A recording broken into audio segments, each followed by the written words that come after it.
welcome to the Big Fat Gay Podcast, where we talk about the things that are weighing on our minds. My name is Dan Oliverio, and I'm an author, public speaker, and chubby chaser. This is one of our mini episodes during our July 2020 hiatus. We felt we needed a bit of a break after season 1, but we didn't want to disappear entirely. So we'll be delivering some smaller episodes like this one, just tidbits from each of our 4 co-hosts. And today, it's my turn. A lot of people have asked about my book and my seminars and how I got started speaking publicly and in the media about the world of chubby chaser relationships and dating. So I thought I'd talk a little bit about that and then read a short excerpt from my book entitled The Round World: Life at the Intersection of Love, Sex, and Fat. When I first started going to chub chaser events, I noticed there was this gulf between chubs and chasers. Like they were sort of alien species, like the kind of Venus-Mars things you hear about between men and women. But of course, everybody in the room was man. It occurred to me as strange that this should be the case when, we're all kind of there for the same thing. And I started leading seminars about relationship. I'd had a background in that. And I started talking about what's on both sides of that. And that eventually led me to leading in front of straight groups. There were some straight women in the audience one time, and at one of these groups, they were part of the vendors hall, and they asked me to start speaking at their groups. And then that built into an invitation to go to Germany and talk over there. And when I was in Germany, the request was that because I have a theater background, that I also incorporate some physical work. And so I started thinking in new dimensions outside just the linguistic aspect of relationships. And so that led into other different kinds of seminars that I do now. Then I was at a chub chaser event, and they said, "Oh, you should definitely do a diet and fitness seminar." I'm like, no, I shouldn't. And they go, "No, you really should, because you're so fit and you're so in shape, and people would love to hear about that." And I'm like, I don't think they want to hear about that on their vacation. But I did come up with a way to talk about that because it was an issue in the room. The health conversation is never far behind the fat conversation.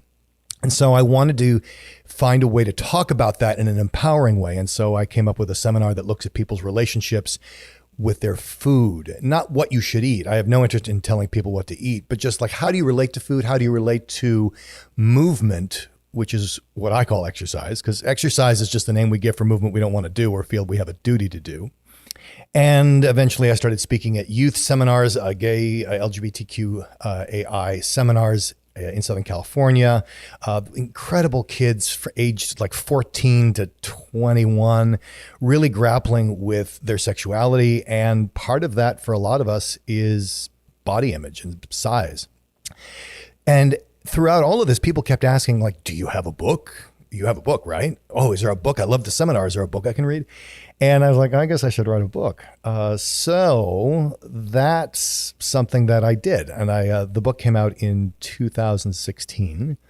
It's been doing fairly well. It's gotten very enthusiastic reviews and positive reviews, I should say. And something that's really important to me in fat advocacy is getting chubby chasers more comfortable in their advocacy. And that starts with chubby chasers coming out of the closet.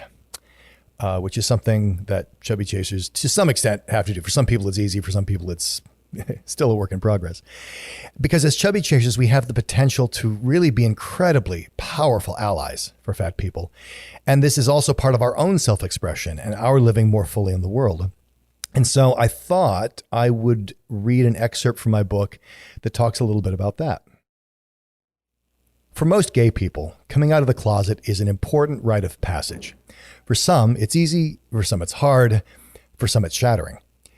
Coming out is a transformation that takes us out of secrecy or self-ignorance and sets us on a course to self-awareness and hopefully even wisdom.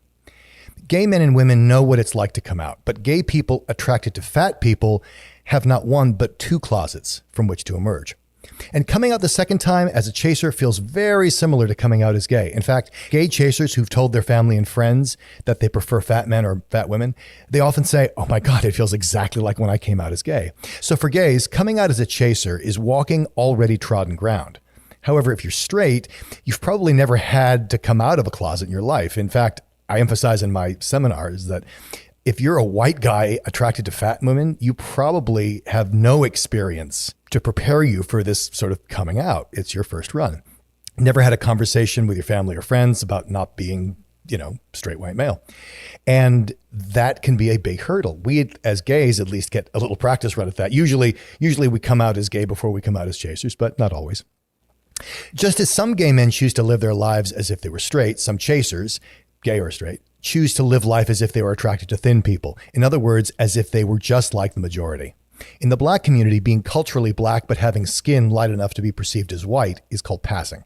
Chasers, too, can pass. We look like the rest of the population, except for our unique proclivity for loving fat. Being able to pass for a member of the majority makes life seem more comfortable. On the other hand, by passing ourselves off as quote-unquote normal, we cut ourselves off from others. Pretending to be other than we are cheats us of the intimacy and authenticity with those we love. Not only that, but staying in a self-imposed closet cheats us of the challenges and opportunities that would lead to fulfillment and self-discovery. Fat people, on the other hand, have the opposite experience. If you're fat, everyone knows it. No fat teen has ever sat his parents down and said, "Mom, Dad, I can't keep this from you any longer. I'm fat." And if you've been fat since childhood, you probably have an effective way of dealing with the fact that you don't fit into a thin world. You might become the class clown or the hyper-intellectual or the good listener. None of these tactics is unique to fat people, of course. They are common ways of coping with the fact that other people often don't seem to accept one's worth at face value. Chasers, however, can pass. We don't develop social strategies for dealing with our desires because no one can see our secret. In fact, some of us don't look too carefully into who we are because we're afraid of what we might find. Most chasers are not eager to embrace this part of themselves. Nevertheless, being a chaser is a hidden stigma that manifests itself in most social situations, whether you're gay or straight. John E. Panchakis of the Yale School of Public Health makes the point that people who pass are not necessarily any more free than those who can't. He says, "Many assume that individuals with a hidden stigma escape the difficulties faced by individuals with a visible stigma.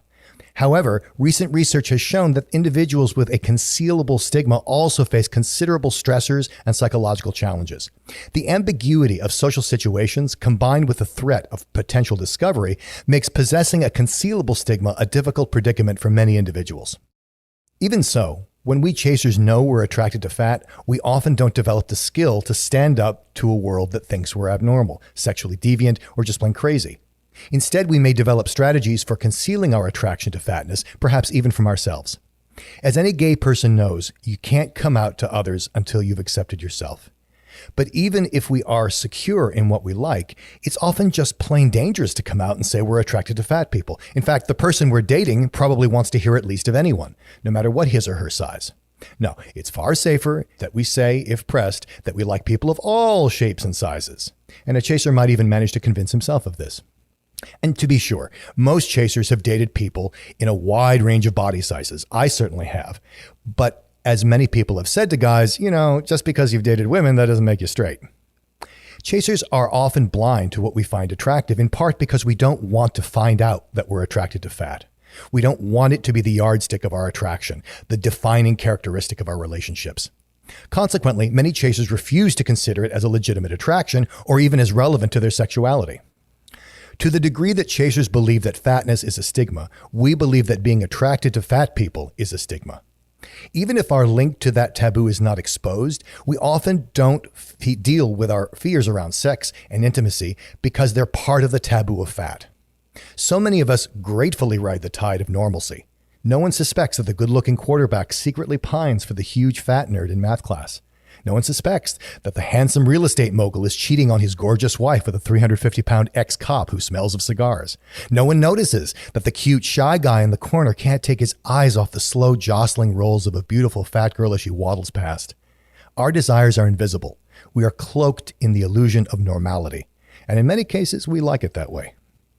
Deep down, however, many happy-go-lucky chasers are dealing with the guilt and shame of fat. The guilt of, how can I love something that's so fundamentally unhealthy? The shame of, what kind of sicko gets a hard-on for rolls of fat? The slings and arrows that society aims at fat people are the same artillery that many chasers fire at themselves. Coming out of the fat closet. I used to think that only chasers had to deal with coming out of the fat closet, until a woman in one of my seminars in Germany showed me that I was mistaken. I was speaking to a group of mostly straight fat women in Berlin about chasers coming out of the closet, and she reminded me that fat people often have the same problem. Fat people aren't in the closet about being fat. Their closet is the silent taboo of being fat, the unspeakable stigma that must not be acknowledged. Many fat people are quite aware of their size and comfortable in their bodies. If the chair that's offered them in a restaurant has arms that are too confining, they simply say so and ask for one that will accommodate.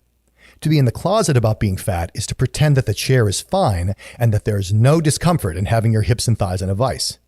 Being in the fat closet means being deeply and secretly wounded that the host asked you whether the chair was comfortable.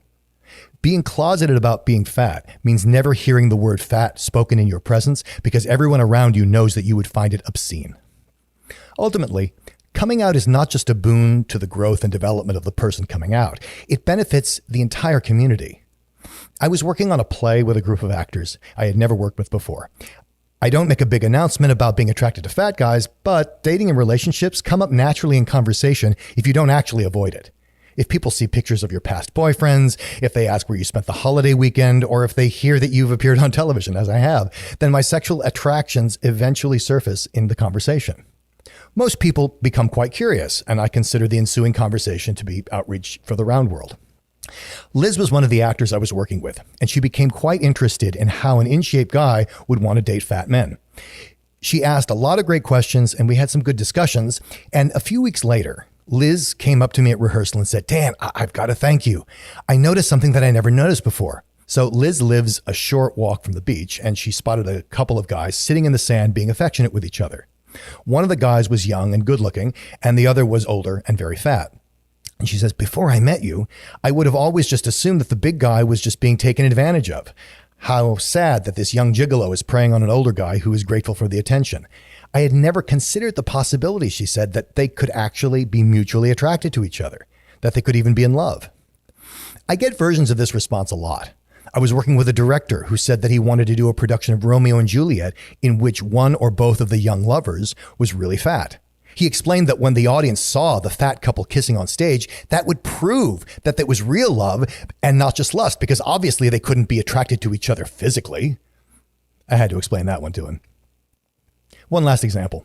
I remember introducing a professional acquaintance of mine to my boyfriend at the time who was quite fat. I hadn't talked about my taste in men, and when my boyfriend was out of earshot, he says to me, "Wow, I guess I never realized that even good-looking guys can have self-esteem issues." He had tacitly reasoned that since I was with a fat guy, I clearly had no idea that I was worth more and could do better. So what do all these stories have in common? They share the premise that fat is the opposite of sex. One precludes the other. So as chasers, we have a lot of rowing to do against the current. Moreover, since we are born into a culture that believes that fat is the opposite of sex, we have to find some way of reconciling that on a personal level before we're ready to share it with friends and family and the world at large. Yet I believe it is through coming out to friends and family as chasers that we will ultimately shift the conversation about fat. By coming out about our attraction and our appreciation of fat bodies, we may someday come to see that fat is simply a characteristic instead of a judgment. Beyond shame and blame. I was leading one of my seminars on fatness and sexuality, and I asked if there was a chaser in the group who could talk a little bit about what it's like for him to be near a fat guy. This was a mixed crowd, mostly gay, mostly fat, but it included some chasers and some straight women. Stuart raised his hand. He was a slight man in his mid-20s, very sweet, very meek. He talked about one of his early experiences discovering his sexuality. He had spotted an incredibly attractive fat guy, and he was in awe. He watched the fat guy, relished how he moved, how he laughed with his friends, but Stuart didn't dare say anything to the man. He wasn't even sure the guy was gay. The fat man ambled away down the street, and Stuart felt compelled to follow him. He was drawn to the beauty of this man and couldn't bear to let him out of his sight. At this point, I asked in the seminar if there were any other chasers who had done this, and a whole bunch of hands went up. The chubs were a little, weirded out. He followed the man for blocks, always remaining at a discreet distance so as not to be noticed. And again, the chubs are getting increasingly uncomfortable because it sounds like stalking. The story felt a touch creepy. So I intervened. I said, "Why didn't you go up to the man, Stuart?" And Stuart says, "What do you mean?" And I said, "Well, why didn't you go up and introduce yourself to this guy if you were attracted to him?" And several of the chubs in the room also muttered strong agreement. Most of them seemed to feel somewhat slighted. If these chasers are out there, why don't they make themselves known? And Stuart says, "He was so beautiful. I couldn't. Why would a guy like that be interested in me? He was way out of my league. I couldn't have handled the rejection." And so The audience gets this, and I say, what did the guy look like, Stuart? And Stuart says, I don't know. He was big and really handsome, and his voice trailed off, and I sensed he wasn't used to talking about his attraction to fat guys, much less the specific parts of their body that attracted him. So I asked him, okay, is there a guy in the room who maybe looks a bit like the guy you're talking about? And he squirms, I don't know. I guess he kind of looked like that guy over there. And Stuart flushed red, and so did the guy he was pointing to. Stuart pointed to Kevin, a balding man in his 50s with a button nose, kind eyes, dapper beard, big belly that easily put him over 300 pounds. And Kevin began to tear up. He began to cry. And so I turned to him now, and I said, what did you think of that, Kevin? And he said, I can't believe it. And I said, what do you mean? And he said, I can't believe that I could be that for someone. I can't believe that this attractive young guy would get all hung up over a guy who looked like me. And I said, have you ever encountered that before, Kevin? He says, no, not that I was conscious of, but it does explain now why a lot of guys seem to be interested in me online, but then don't follow through. And so then I turned back to Stuart. Would you ever contact a guy like Kevin online? And he says, yeah, definitely. And I said, would you ever set up a dinner date with him? And he goes, me? Oh, no. I said, too scary? And he said, yeah, I wouldn't know how to do something like that.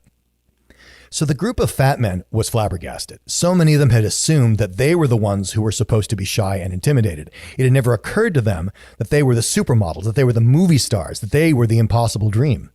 So of course, some were equally flabbergasted that something as simple as asking for a date could be a problem for someone who seemed intelligent and otherwise competent. For some, it was the first time that they didn't feel the world's pity and shame focused on them. For the first time, they saw that it was a chaser who lacked the requisite confidence, poise, and grace. I drove this point home to the group by saying, I know that in a society that looks down on fat people, it seems only fair that a chaser should be required to make the first move. But just because we're not fat doesn't mean we're any better at making the first move than you are. It doesn't mean we like rejection any more than you do. And you might remember that the next time a guy you're not attracted to hits on you or hits you up online for a date. Stuart's story doesn't represent all chasers, but there are many guys like Stuart out there. Gay or straight, chaser or not, his story is hardly unique. I think my interaction with Stuart in that seminar illustrates the upside-down nature of the round world. It's a great example of what sort of crazy thing happens when you invert the axiom that fat is the opposite of sex. What happens when fat is synonymous with sex, that fat is sexy. In the next part of the book, I talk about how chasers see fatness and what we see when we're attracted to a fat person. So that's it for me for this week. Next week, you'll be hearing from one of our other co-hosts about something near and dear to them in the Chub Chaser world. Thanks for listening. And if you're listening somewhere out there in public, somewhere in the public space during quarantine, there may be a chaser sitting at a socially responsible distance from you. So look out.